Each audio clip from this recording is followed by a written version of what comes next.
మన ప్రభువును ప్రేరక్షకుడైన యేసుక్రీస్తుల వారి అత్యంత శ్రేష్టమైన నామం పేరిట దేవునికి స్తోత్రాలు. అందరూ బాగున్నారు కదమ్మా? సెమీ క్రిస్మస్ న్యూ ఇయర్ సంతోషంగా సమాధానంగా ప్రభు కృపలో ముగించాడు. ఎటువంటి ఆటంకాలు అవరోధాలు లేకుండా గ్రామంలో సమాధానంతో అన్నీ ముగించాడు. మీరు ఎంతగానో సహకరించారు, మీరెంతగానో దేవుని కొరకై మీ కష్టార్జితంలో నుంచి మీరు దేవుని కొరకై అందించారని నాకు తెలుసు. ఒకవేళ నాకు తెలిసినా తెలియకపోయినా ఆకాశమున దేవుడికి శ్రేష్టంగా సుస్పష్టంగా చూస్తూనే ఉంటాడు. హల్లెలూయా. అంటే ఎందుకు ఈ మాట చెప్తుందంటే, మీరిచ్చే ఏ ఒక్క రూపాయి వృధాగా పోదు. ఒకవేళ నేను మర్చిపోయినా, ఇంకొకళ్ళు మర్చిపోయినా ఆకాశమున్న దేవుడు మీరిచ్చిన ప్రతి రూపాయికు అంతకంత దేవుడు మీ కుటుంబాల్లో అనుగ్రహించునుగాక. కాబట్టి మమ్మల్ని ఎవరు గుర్తించలేదని అనుకోవద్దు. దేవునికి తెలుసు ఎవరు ఇచ్చింది ఎవరు ఉంది. ఒకవేళ మనిషిని కాబట్టి నాకు తెలియకపోవచ్చు, కానీ దేవుడు చూస్తుంటాడు. కాబట్టి మీరు అందరు ఇచ్చారు, నా సంగతి తెలుసు నాకు. మీరు ఇలాగా కొనసాగించి సహకరించాలని ప్రభు ప్రేమను బట్టి మీకు తెలియపరుస్తున్నాను. కొద్ది నిమిషాలు దేవుని యొక్క వాక్యాన్ని మనం ధ్యానం చేసుకుందాం. ఒక సహోదరి గురించి మనం ఈరోజు ధ్యానం చేసుకుందాం. బైబిల్ గ్రంథంలో లుదియా అనబడిన ఒక స్త్రీ మనకు కనపడుతుంది. ఎవరు? లుదియా. అపోస్తల కార్యంలో 16వ అధ్యాయము 13-14 మాటలు చదవండి. అపోస్తల కార్యములు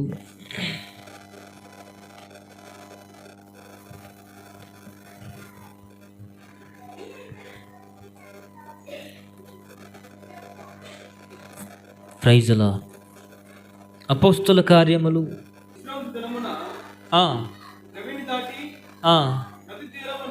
నదీ తీరమున అక్కడికి వచ్చి కూర్చుండి కూడి వచ్చిన స్త్రీలతో మాట్లాడుచుంటిమి. అప్పుడు లుదియాను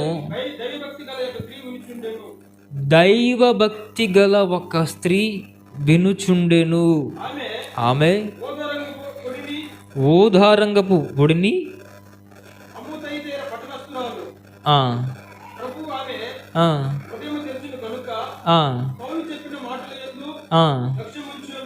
లక్ష్యముంచెను.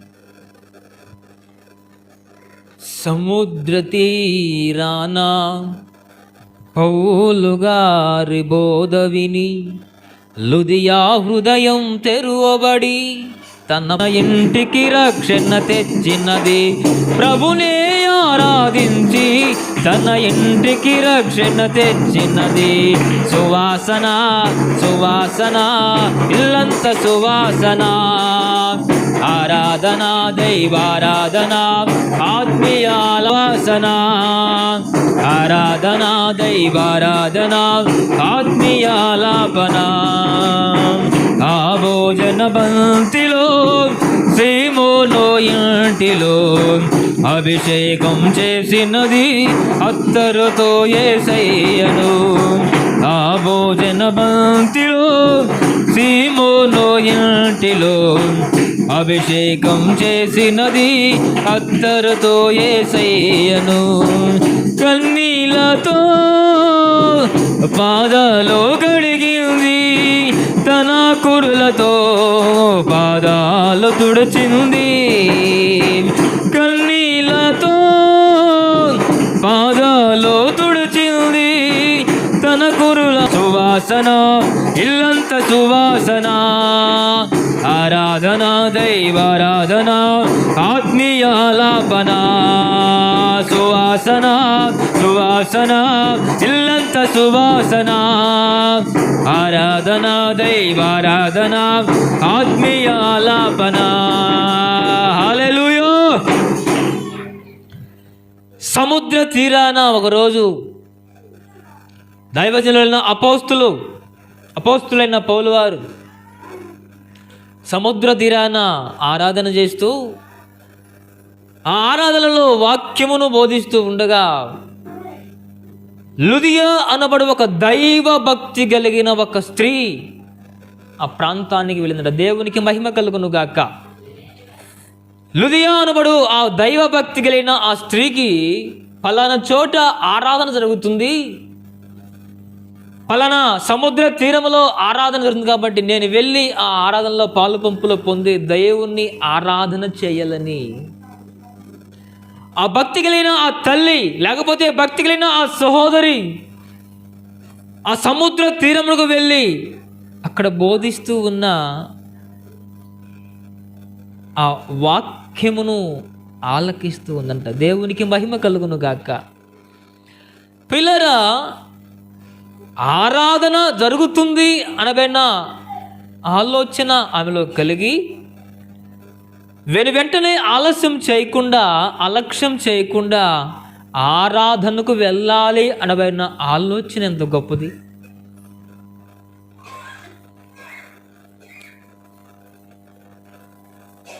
దేవుని ఆలయంలో ఆరాధన ప్రారంభించారు సేవకులు వచ్చి. దేవుని మందిరంలో ప్రార్థన ప్రారంభించారు సేవకులు వచ్చి. త్వరపడి మన పనులను ముగించుకొని దేవుని ఆలయానికి వెళ్ళాలి, ప్రభువుని వారితో కలిసి మనము కూడా ఆరాధించాలి అనబడిన ఆలోచనలు ఎవరికైనా ఉన్నాయా? వాళ్ళు వాడుకొని లేక మనం సామాన్లు దొంగకొని పోదాము, వాళ్ళను వాడుకొని యొక్క మనం వంట చేసుకొని పోదాము. పిల్లరా, సమాజంలో దేశంలో ఎందరో వ్యక్తులు ఎందరో స్త్రీలు మనకు కనబడుతూ ఉన్న లుదియా అనబడు దైవ భక్తి కలిగిన ఒక స్త్రీ అక్కడ వాక్యము వినుచూ ఉండెను అని దేవుని వాక్యంలో గ్రంథస్థం చేయబడి ఉంది. అంటే ఆమెలో ఉన్న ఆ భక్తి, ఆమెలో ఉన్న ఆ ఆతృత, ఆమెలో ఉన్న ఆ వైరాగ్యము, ఆమెలో ఉన్న ఆ భక్తి సుగుణాలు దేవుడు చూశాడు కాబట్టి బైబిల్ గ్రంథంలో ఆమె పేరును సువర్ణ అక్షరాలతో లిఖించబడి ఉంది. దేవుని ఆలయంలో ప్రార్థన ప్రారంభించిన వెంటనే నీకు ఎన్ని పనులు ఉన్నా, ఎన్ని అవసరాలు ఉన్నా, ఎన్ని ఎకరాలు ఉన్నా, ఇది దేవుని రోజు, ఇది దేవుని దినము, దేవుని కొరకై ప్రతిష్ఠించ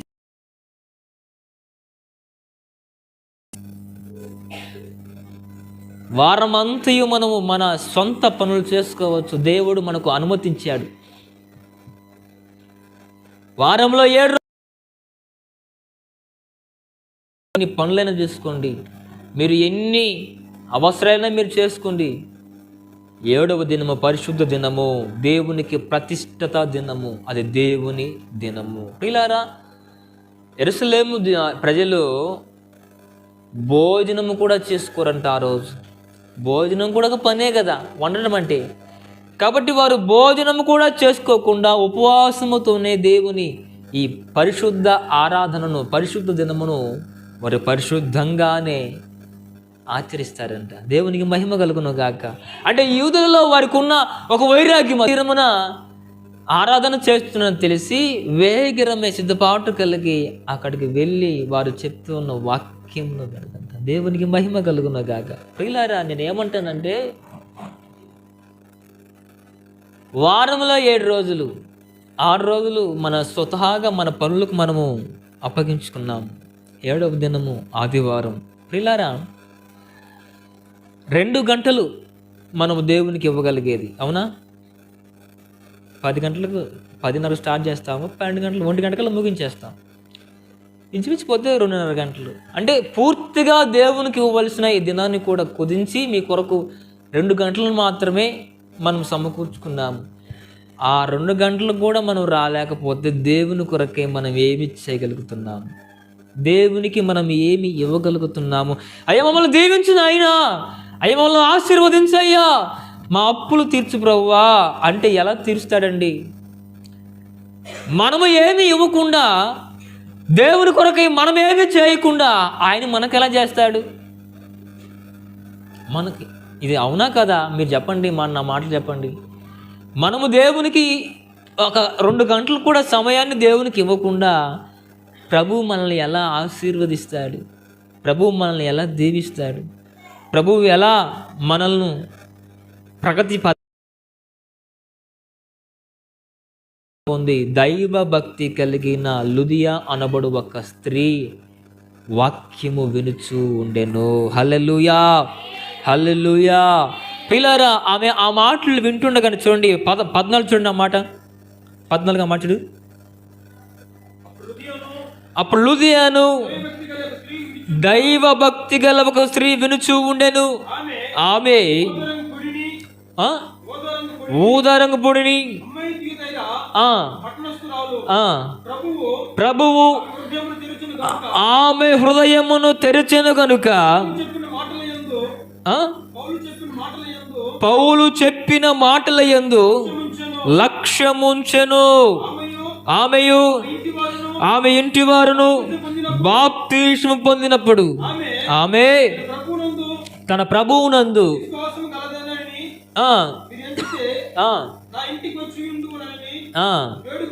వేడుకొనిను మమ్ములను బలవంతము చేసాను. ప్రియులారా, దైవ సేవకుడు వాక్యమును బోధిస్తూ ఉండగా ఆమె దైవభక్తి కలిగిన ఆ స్త్రీ ఆ మాటల వైపే తన హృదయాన్ని లక్ష్య పెట్టిందంట. దేవునికి మహిమ కలుగును గాక. ఆలయానికి వచ్చిన ఆమె, ఆరాధనకు వచ్చిన ఆమె మనసు ఎటో మళ్ళించకుండా తన మనసును, తన మైండ్ను ఎక్కడో ఇంట్లో పెట్టి వాక్యము తట్టు ఆమె మనసును పెట్టిందంట. మరి వెంటనే దేవుడు ఆమె హృదయాన్ని తెరవగా ఆమె ఆ వాక్యము ఆమె హృదయంలోకి వెళ్ళి ఆమెకు మారు మనసు కలిగింది. హల్లెలూయా. అంటే దీన్ని బట్టి మనము ఏం తెలుసుకోగలగాలంటే, వాక్యం బోధిస్తూ ఉన్నప్పుడు సేవకులు నాతోనే మాట్లాడుతున్నారు, సేవకుడు నా కొరకే మాట్లాడుతున్నాడు, సేవకుడు కాదు దేవుడే నాతో స్పష్టంగా నాతో మాట్లాడుతున్నాడనే వాస్తవాన్ని మనం గ్రహించగలిగి వాక్యము వైపే మన శ్రద్ధాశక్తి నిలపగలగాలి. కొందరు అంటారు, ఓ రోజు తల్లి చర్చిలో కూర్చుందంట, సేవకుడు హల్లెలూయా అన్నాడంట. ఆయన అన్నాడంట ఆ రోజు హల్లెలూయా. ఆమె నిద్రపోయి గబుక్కు లేసి హల్లెలూయా హల్లెలూయా అంటుందంట. ఆమె మొత్తానికి ఆ సేవకుడు ఏం చెప్పాడంటే,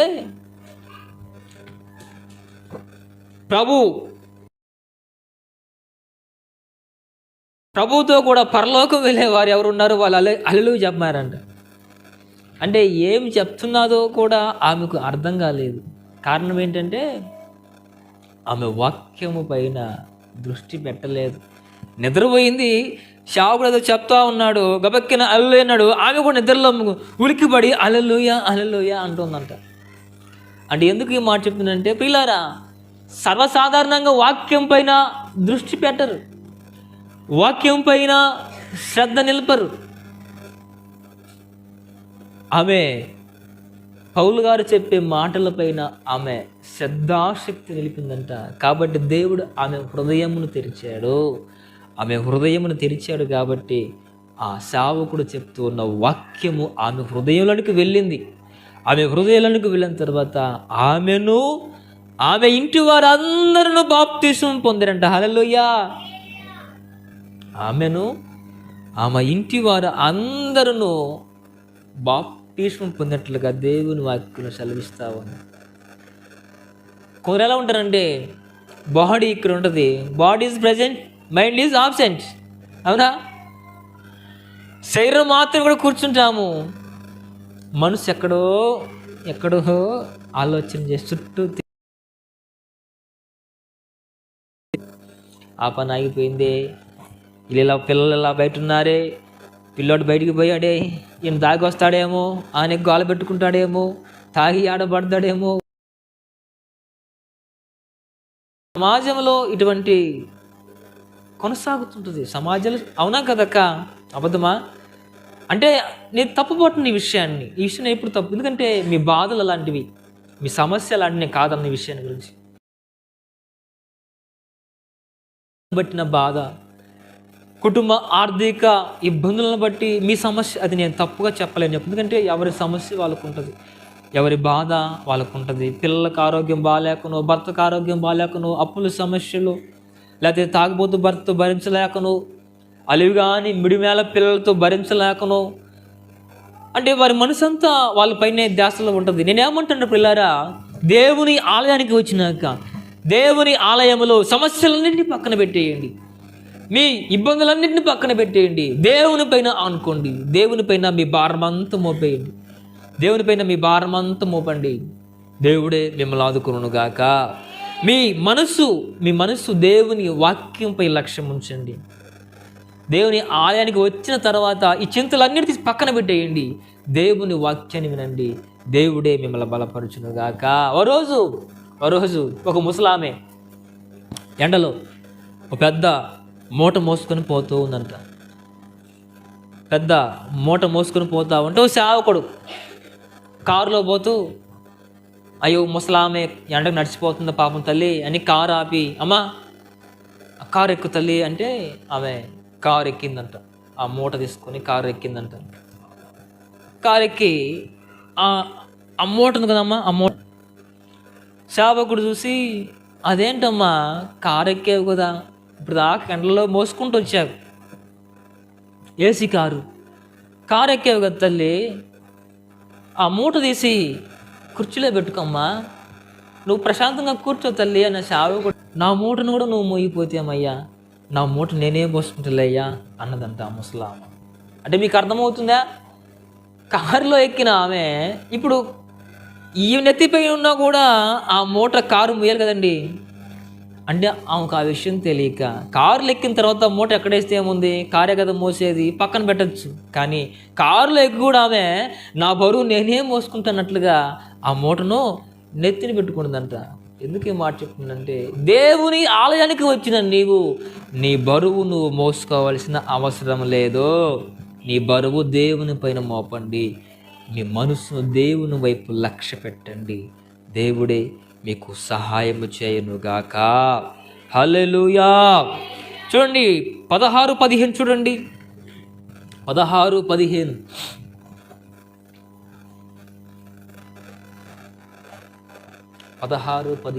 అదే అధ్యాయం. ఆమెను ఆమె ఇంటి వారు బాప్తిస్మం పొందారు. చాలు. చూడండి, దేవుడు చెప్తూ ఉన్న ఆ మాటలకు, దేవుని సేవకుల ద్వారా దేవుడు పలుకుతూ ఉన్న ఆ మాటలకు విధేయత కలిగి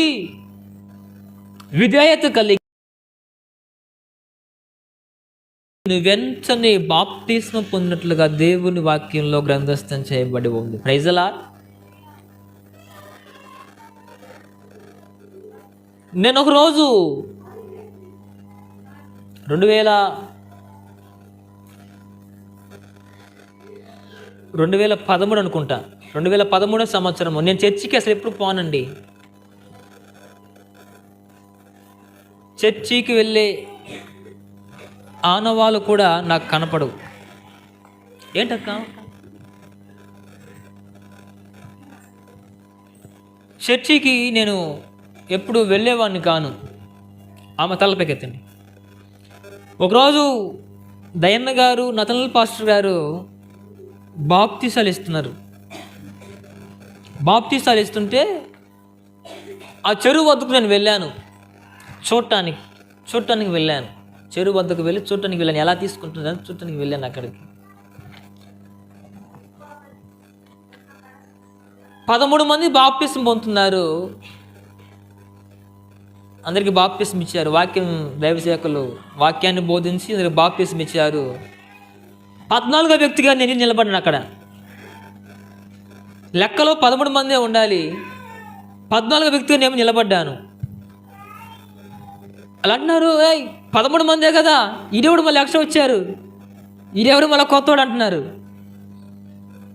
అంటే వాస్తవానికి బాప్టిజం తీసుకోవాలంటే ఒక నెల ముందు వాళ్ళకు సేవకులు చెప్తే సేవకులు వాళ్ళ కోసం ప్రార్థన చేస్తూ ఉంటారు.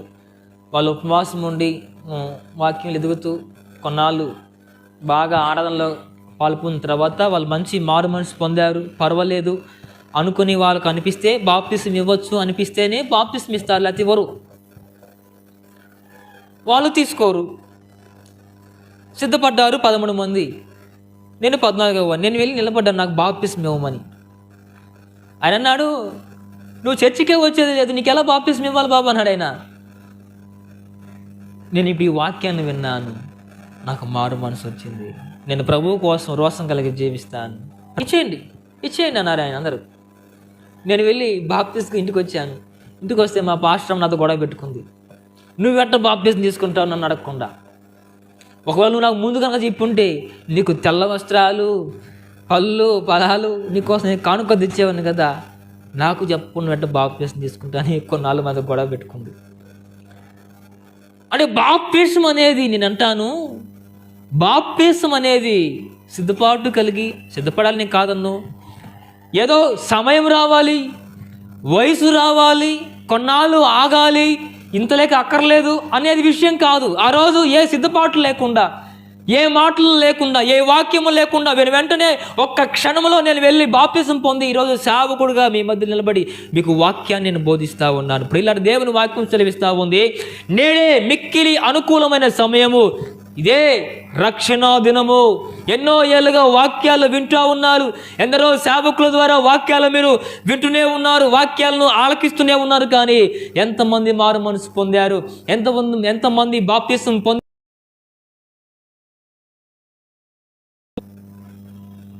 లుదియా కుటుంబము ఒకే రోజు ఆ రోజు వాక్యాన్ని విన్నారు, దేవుని హృదయాల్లోకి వెళ్ళింది. వెంటనే వారి కుటుంబం అంతయు మారు మనసు పొంది బాప్తిసం పొందినట్లుగా దేవుని వాక్యంలో గ్రంథస్థం చేయబడి ఉంది. ప్రియులారా, విధేయత కలిగి వెంటనే అలక్ష్యం చేయలేదు. దేవుడు ఇచ్చే ఆ శుభ తరుణాన్ని వారు నిర్లక్ష్యం చేయలేదండి. వెంటనే వారు మారు మనసు పొంది బాప్తిసం పొందారు. నేను వచ్చాను 4 ఏళ్ళు అయింది ఆనందు, ఒక్కరు కూడా బాప్తిసం పొందలేదు దేవుని కృపను బట్టి. ఎంత దౌర్భాగ్యమో తెలుసా, ఆ పాత తల్లిగారులే వాళ్ళే బల్ల చేవేస్తున్నారు. ఎందుకు కొత్త వాళ్ళు ఒక్కరు కూడా బాప్తిసం పొందిన దాఖలు నాకు కనపడలేదు. ఆ పెద్దోళ్ళే బల్ల చేవేస్తూ ఉన్నారు. ప్రియులారా, నేను అంటాను, ఇదే మిక్కిలి అనుకూలమైన సంవత్సరములు వెళ్తూ ఉన్నాయి, దినములు గడుస్తూ ఉన్నవి. ఇంకా ఎంతకాలమని ఈ లోకంలో లోక ఆస్తుల కొరకే బ్రతుకుతారండి. ఆయన ఎప్పుడు వస్తాడో కూడా తెలియదు, ఆయన ఏ క్షణము వస్తాడో కూడా తెలియదు. ఆయన దొంగ వలె వస్తాడంట. కొనుపోబడే ఆ మారు మనసు మనలో ఉందా?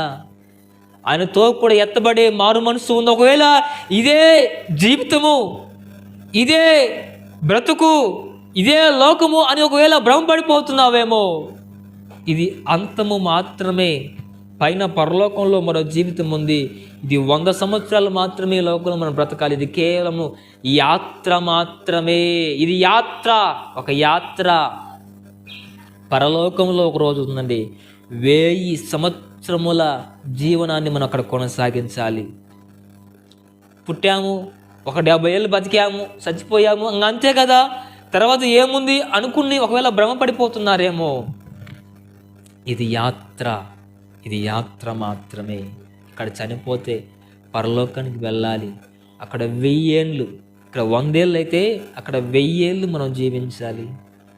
పరిశుద్ధుల కొరకై పరలోకము ఏర్పాటు చేసింది, పాపుల కొరకై నరకము, నిత్య నరకము ఏర్పాటు చేయబడి ఉంది. కాబట్టి మారు మనసు పొందాలి, బాప్తిసం పొందాలి. ప్రతి ఒక్కరూ ప్రభు బల్లాలో చేయి వేయాలి.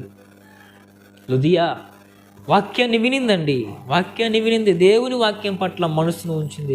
వెంటనే మారు మనసు పొంది బాప్తిసం పొందినట్లుగా దేవుని వాక్యంలో గ్రంథస్థం చేయబడింది. ఇంకా సమయం ముందులే కొన్నేళ్ళు ఆగాలి అని ఒకవేళ దేవుడు ఇచ్చే ఈ గొప్ప భాగ్యాన్ని మాట్లాడుతూ ఉన్నాడు. మారు మనసు పొందాలి. ఒకవేళ ఈ లోక సౌభాగ్యాల కొరకై, ఈ లోక సుఖభోగాల కొరకై ఒకవేళ ఇంకా అదే లోకంలో మనం జీవిస్తూ ఉన్నామేమో. కాదండి, దేవుడు తన చేతులను చాచి పిలుస్తూ ఉన్నాడు. తన గాయపడిన హస్తాలను చాచి పిలుస్తూ ఉన్నాడు ఆయన వద్దకు రమ్మని.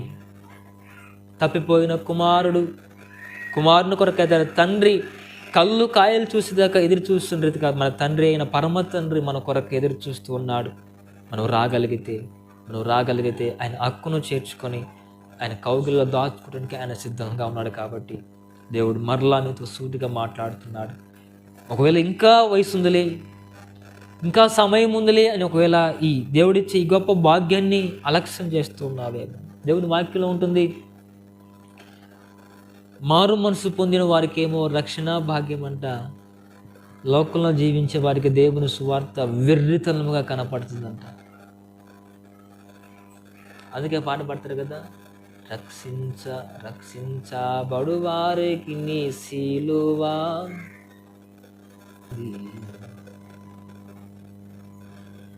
ప్రియులారా, మారు మనసు పొందిన వారికి ఈ సువార్త ప్రియముగా ఎంచబడుతుంది. లోక ఆస్తుల కొరకే జీవించే వారికి ఈ మాటలన్నీ వెర్రితనముగా, మూర్ఖముగా కనపడుతుంటాయి. కాబట్టి ఆయన రాకడ తెలియదు. ఒకవేళ ఆయన ఈ క్షణమే రాగలిగితే ఆయనతో కూడా ఎత్తబడే వారంగా మనం ఉండాలి. విడవబడే వారంగా మనం ఏనాటికి ఉండకూడదు. అక్కడ 1000 ఏళ్ళ పరిపాలన అండి, 1000 ఏళ్ళ పరిపాలన. మన కొరకై, పాపల కొరకై నిత్య అగ్నిగుండము. అగ్ని ఆరదు, పురుగు చావదు, పండ్లు కొరుకుటయు, చీకటి మంటలు, సెగలు ఆ నిత్య నరకంలో ఏర్పరచబడి ఉన్నవే. పరలోకంలో చీకటి లేదు, ఆకలి దప్పులు లేవు, కోపాలు లేవు, పండ్లు కొరుకుట లేదు. నిత్య ఆనందము, నిత్య సంతోషము పరలోకంలో మన కొరకై ఏర్పాటు చేయబడి ఉన్నది.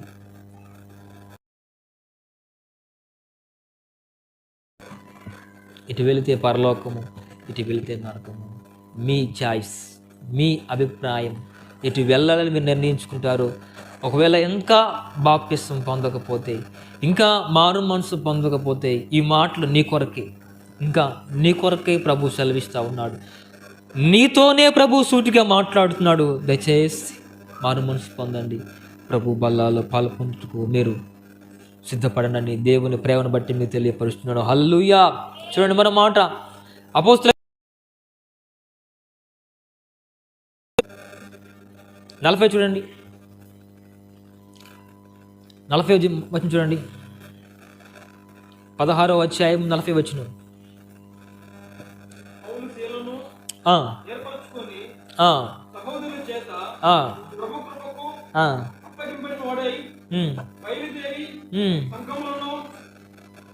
పదిహేను 16వ అధ్యాయము 40వ వచనం. వారు చెరసాలలో నుండి వెలుపలకు వచ్చి లుదియా ఇంటికి వెళ్ళిరి. వెళ్ళిపోయిరి. 15 చూడు, 16, 15. ఆమె ఇంటి వారును బాప్తిసం పొందినప్పుడు ఆమె మీరెంచితే నా ఇంటికి వచ్చి ఉండుడని వేడుకొని వారిని బలవంతము చేసిను. ఏమండి, నేను దైవ భక్తి కలిగిన స్త్రీనేనని మీకు అనిపిస్తే మా ఇంటికి వచ్చి మీరు బస చేయనని వారిని బలవంతం చేసిందంట. హల్లెలూయా. ఆ దైవ భక్తి కలిగిన ఆ స్త్రీ సేవకుల్ని పిలుస్తూ ఉంది, అయ్యా నేను దైవ భక్తి కలిగిన స్త్రీ అని మీకు అనిపిస్తే మా ఇంటికి వచ్చి బస చేయండి, మా ఇంటికి వచ్చి మీరు భోజనం చేయండి. 40 చూడు ఆ మాట, 40 చూడు, 40 చూడు. వారు చెరసాల నుండి వెలుపలకు వచ్చి లుదియా ఇంటికి వెళ్ళిరి. ప్రైజలా. ఒక సేవకుడు చెరసాలలో నుంచి బయటికి వస్తూ తమ సొంత ఇంటికో, మనకు మంచి ఆత్మీయులు అన్నకాడికి వెళ్తారు. ఎందుకంటే చెరసాలలో ఉన్నారు కాబట్టి ఒక ఆదరణ కొరకై, ఒక ప్రేమ కొరకై, అభిమానం కలిగి వారింటికే వెళ్తారు. కానీ సేవకులు మొట్టమొదటిగా జైల్లో నుంచి బయటికి వస్తూ, చెరసాలలోనికి బయటికి వస్తూ మొట్టమొదటిగా లుదియా అనబడు దైవ అంటే గమనించాలి, ఆమె ఎంత భక్తి కలిగినదో, సేవకులను ఎంతగా ప్రేమించిందో, సేవకులను ఎంతగా పోషించిందో, సేవకులను ఎంతగా ఆదరించిందో. ఎంత ఆదరిస్తోనో ఆ సేవకులు జైలు నుండి డైరెక్ట్గా ఆమె ఇంటికి వెళ్తారండి. పైలారా, ఆమెలో ఉన్న మంచి సుగుణం ఏంటంటే, నేను దైవభక్తి కలిగిన స్త్రీయే అని మీకు అనిపిస్తే నా ఇంటికి వచ్చి మీరు బస చేయండి, నా ఇంటికి వచ్చిన ఆతిథ్యాన్ని మీరు స్వీకరించండి, నా ఇంటికి వచ్చి మీరు భోజనం చేయండి. బతిమిల్లాడుకుందంట ఆమె, బతిమిల్లాడిందంట వాళ్ళని. పిల్లారా, సేవకులకు చేసే ఉపచారము సాక్షాత్తు దేవాది దేవునికి చేసిన వారే అవుతారు. నా నామం పేట వచ్చు వారు గ్లాసుడు మంచినీళ్ళు ఇచ్చిన మర్చిపోటుకు నేను అన్యాయస్తుంది కాను.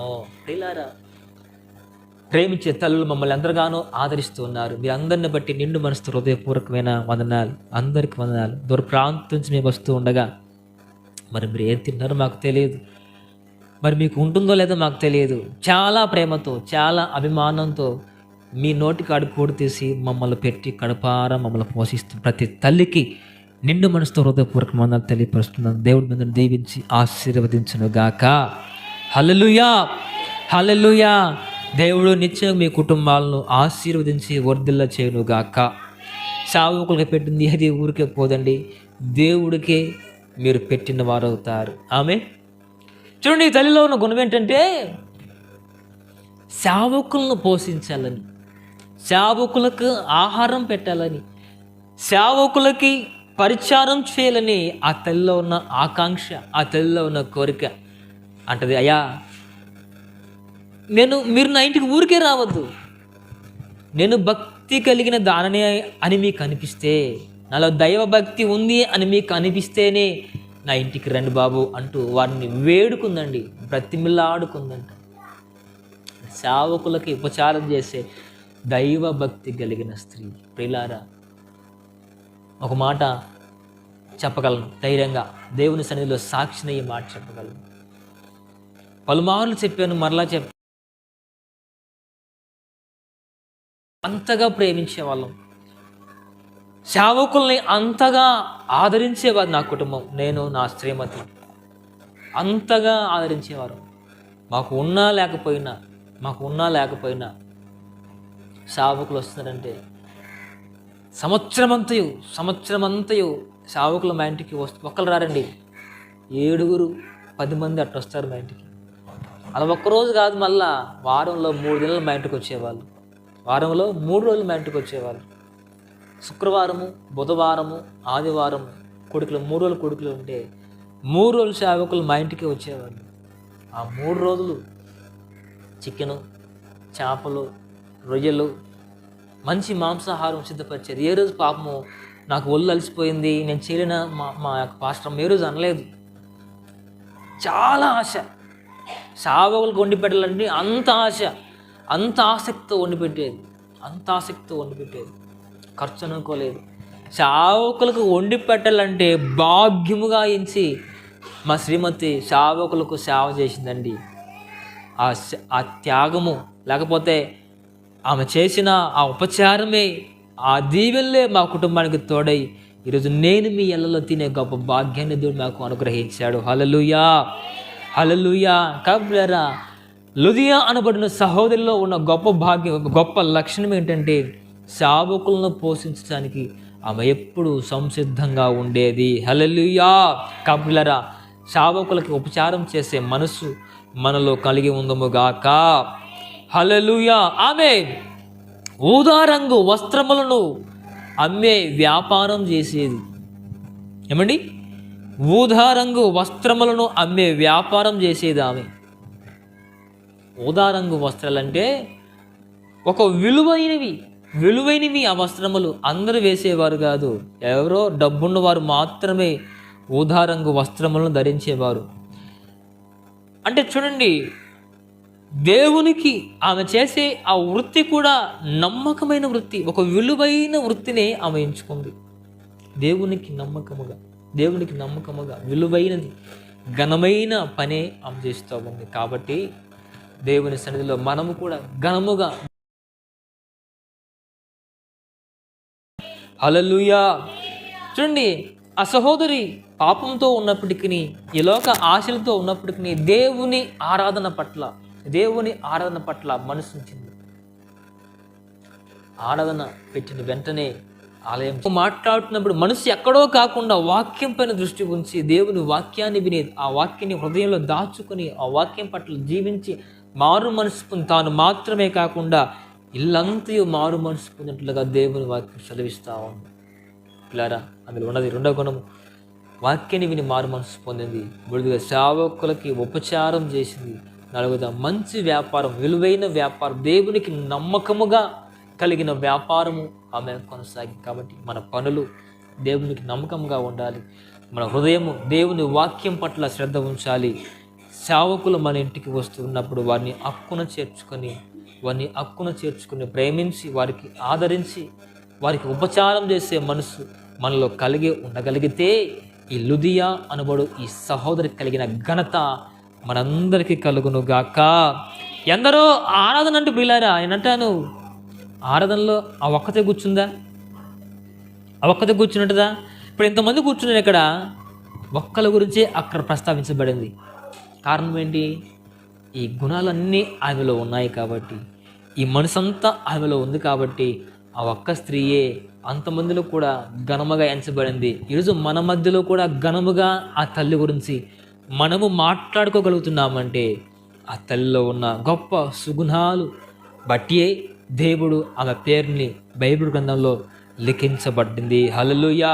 కాబట్టి దేవుని చేత ఇటువంటి గొప్ప భాగ్యాన్ని మనం పొందేవారంగా ఉండాలి. అట్టి భాగ్యము ప్రభు మనకు అనుగ్రహించునుగాక. ఆమేన్, ఆమేన్. అందులో మోకరించింది ప్రార్థన చేసుకుందాం. పడతావా? అందులో మోకరించి ప్రార్థన చేసుకుందాం.